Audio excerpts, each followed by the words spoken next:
Yuri is now actually underneath the van, finishing the final part of our conversion.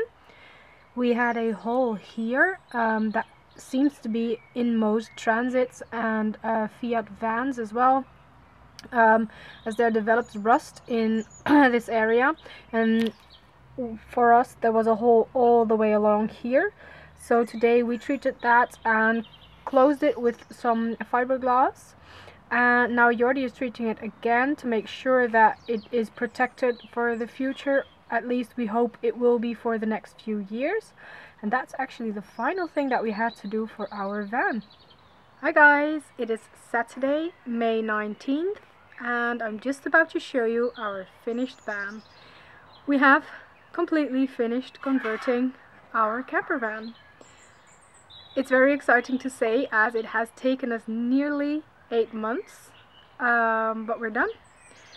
We're only waiting for our license plates, and then once we get those, we can finish fixing the insurance and we can leave the country. So it's been quite a ride, but we have reached the end. So this is actually probably our final actual camper van conversion vlog. We will make so many other videos and we will keep vlogging as well, but this is the end. So yeah, it's time for a final conversion tour of this van, and I hope you're excited. So let's start at the back of the van, as well, we're here anyways, right? So let's do that. Jordi installed this fire blanket this morning because it's always important to have everything that you can have for safety in case of fire or in case of any other emergency. So this is the first thing, it's the fire blanket. And Jordi then also installed the remote control for the fan. We actually wanted a fan without a remote control, but we couldn't order it here in the Netherlands, so we had to go for a more expensive model that did come with a remote control. So that's just here at the back. This is the only space in which we could fit a fire blanket. It was still easily accessible. We didn't really have a spot for such a large object, so that's why it's there. But if we're seated on the sofa, we can easily reach it, so that's why we went for this spot. Then Jordi and I went back to look at some knots. I did some paracord knotting a year ago or so, and I remembered that it was always clever, if you're looking for knots, just type in paracord knots and you can find anything. So why we're looking for knots was because we wanted to tie up our table. And we needed a spot for it that wouldn't really take up any space when the table wasn't there, but that it could really be tied up well neatly and easily. So Jordi looked online and figured out that using a monkey's fist and a loop would be the best idea. So this type of bungee cord, which is actually rest material from this construction in the wardrobe, that is tied up there, and that's basically going to stay there unless it loosens somehow, but it's a very good knot, so that should stay there. And you already tied a monkey's fist at the end, which is basically a ball of rope. It doesn't have any anything in the middle, it's just rope. And then the cord goes around here to meet a loop, and whenever the table is in place, we can basically loop through the monkey's fist and the table will take up more space, so then it's a bit tight. And we can then take it apart easily, but it keeps the table in place nicely, so that's why we went for this. And this rope will eventually be cut off, but we just left it longer just in case we wanted to make some changes. We decided when we were sleeping in the van and converted the bed back to a sofa afterwards that we don't really have a space to put our blanket, pillows and topper. So this is our topping mattress, and I thought that it would be easy just to scoot it beside the dog crate, but that would take up a lot of space permanently. But we also have those blankets and the pillows, so we're not sure what to do with them. But whenever the van is in the bed position, that's because we want to work. And that means that we're obviously not in the front of our van. So what we'll be doing is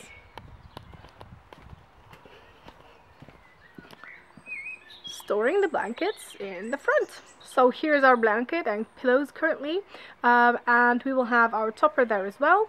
And if for some reason, if the bed is in the sofa position and we do want to drive for a bit, then we can just throw it all in the back, drive, and then put it back in the front, and we can just use our sofa again. So that's the idea. It might not be the most clean thing because we can't really clean the front of the van, but it is easy and we don't have to store it anywhere in the van itself, in like the living area, so we're very happy with that idea. Now we're at the entrance of our little home on wheels, and you can see where we installed the fire extinguisher.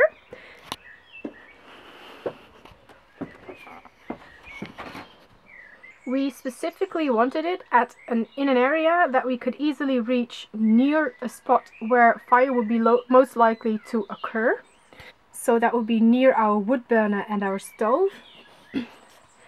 But we didn't want it in a spot that was too visible, but we did want it very easy to reach. So this is a spot that we went for, and I'm very happy with the area. I think it's easy to reach even if you're on the sofa or on the bed, or yeah, I think it would be a good access position. Even from outdoors you could easily reach around this tube and then find it. So, and it's also bright red, so you can still see it if you were looking for it, looking around and looking for a fire extinguisher. So very happy with that position. Then under this part of the wardrobe we actually have another hidden treasure, which is this safety hammer. That safety hammer is very handy in situations in which you can't open the doors but you have to leave the van. So then you can use that hammer to break one of the windows and still exit the van if that's necessary in any situation. So it's important to have one in a vehicle at all times. So we have one in the front of the van, but we also have one in the back now because they are two separate areas, and yeah, you might need one. Who knows? We just went for that for safety measure. Turning around, we are in the kitchen and looking at the overhead storage, and this is now completely finished. It took us quite a while to figure out how to finish it all off, but it looks very neat and I'm very happy with the end result. And we actually happened to paint this entire area.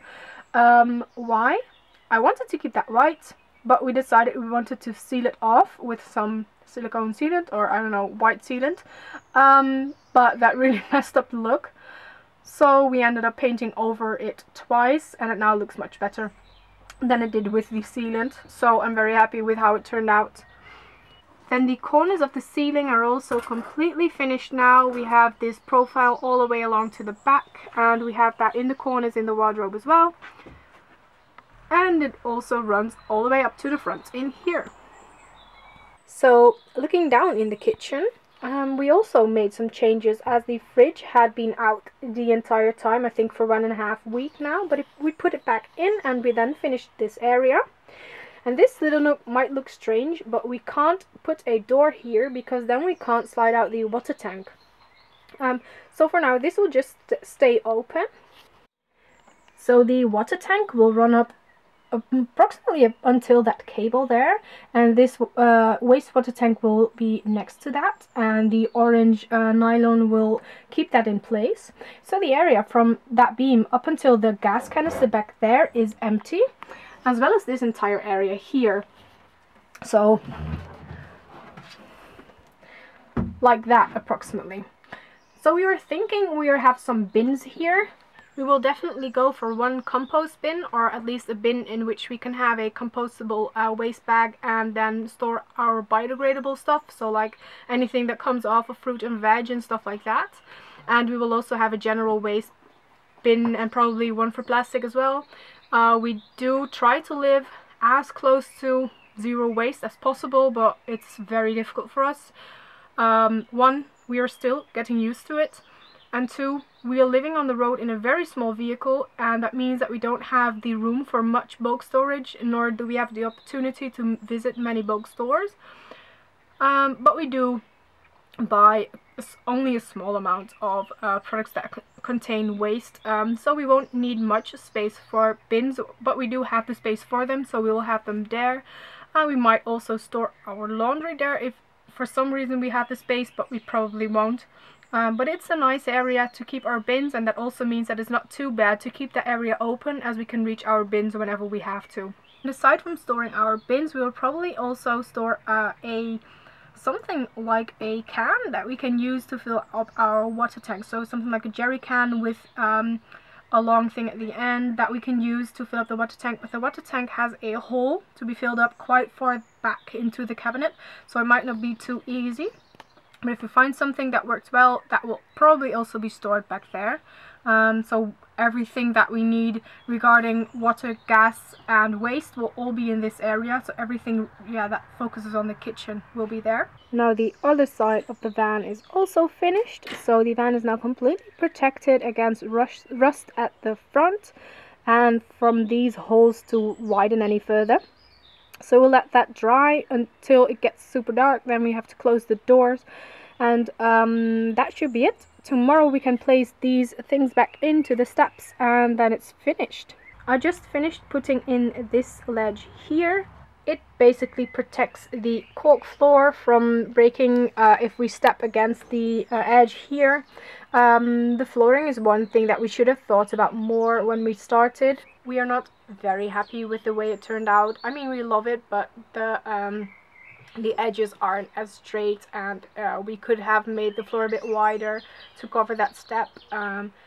But well, it was one of the first pods that we made, so it was something that we just wanted to get on and to finish the build as fast and quickly as possible. But we should have given it a second thought, like before we actually started cutting and making the subfloor. But it looked great. I'm happy that we used the cork, and yeah, I'm quite happy with it. It's just this area here that we could have put more flooring on. It could have just run up to here, but we just ended there. Not sure why, but okay.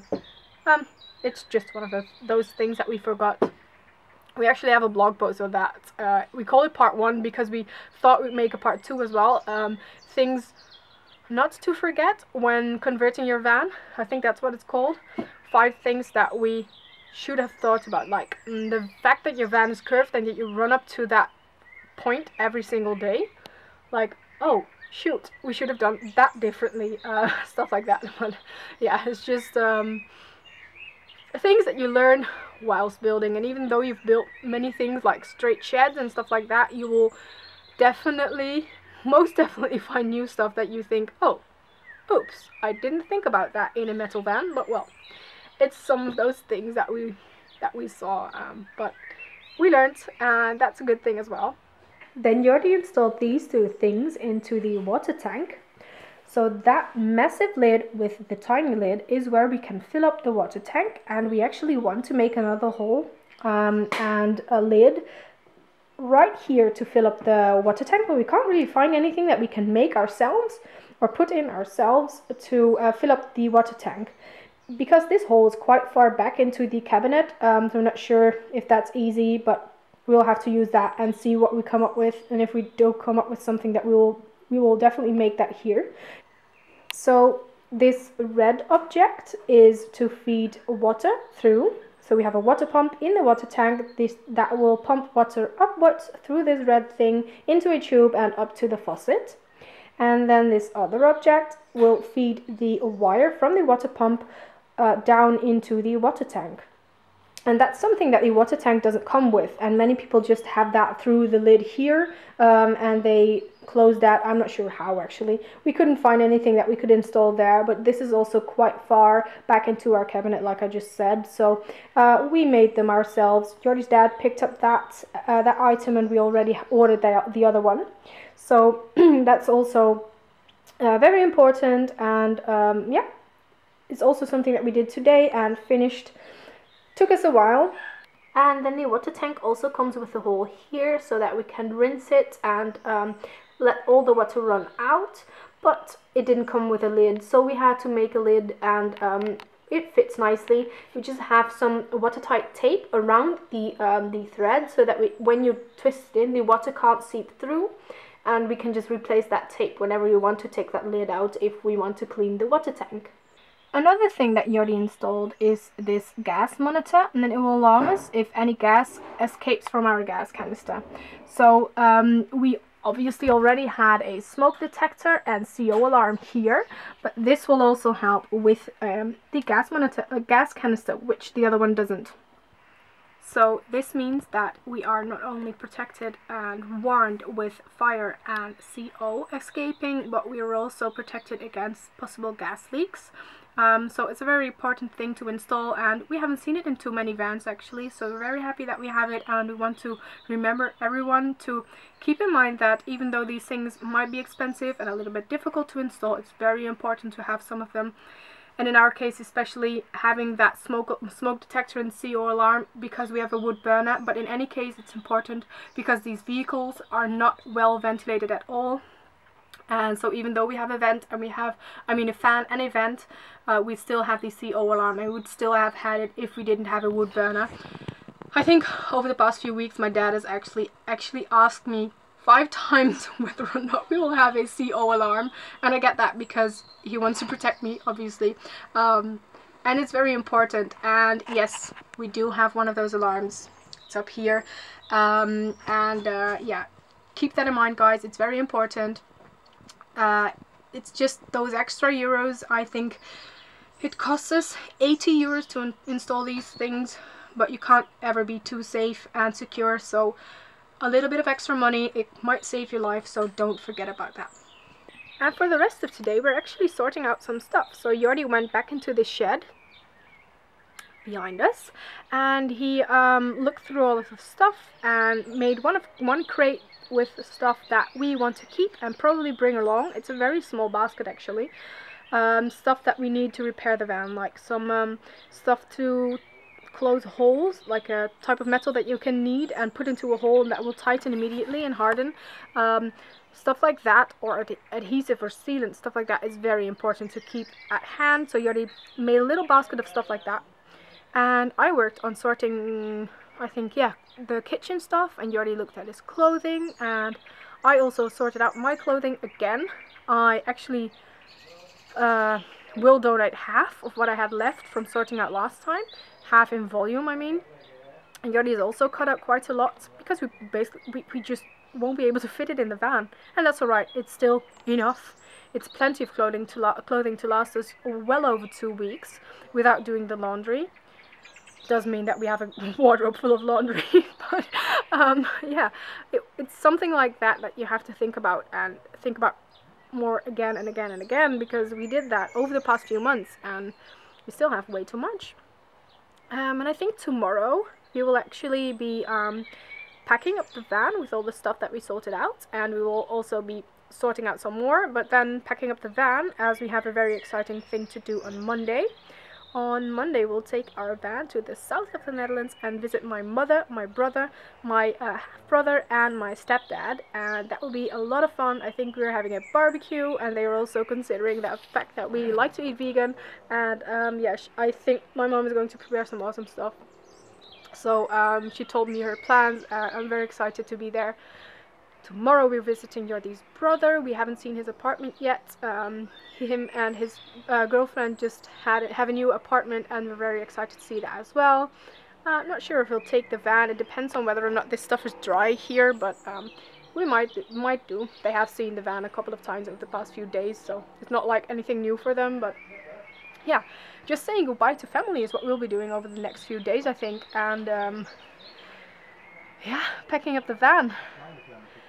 So, I think that today was the final van conversion vlog. From now on, we will have some summarizing videos, and if there's anything that you would like a more explanatory video on, like our bed, we will definitely do that, or the wood burner, or the kitchen. If there is anything, please suggest it in the comments below, or send us a message or something like that, or an email, and we will definitely consider making a video like that. We have a very fun time-lapse video planned too, actually, so you can prepare for that. So yeah, you will see those over the next few months, and a van tour is obviously also coming once the van is all packed up. We will see you again very soon. I'm not too sure which day that will be because it all depends on our plans, but yeah, we'll see you soon.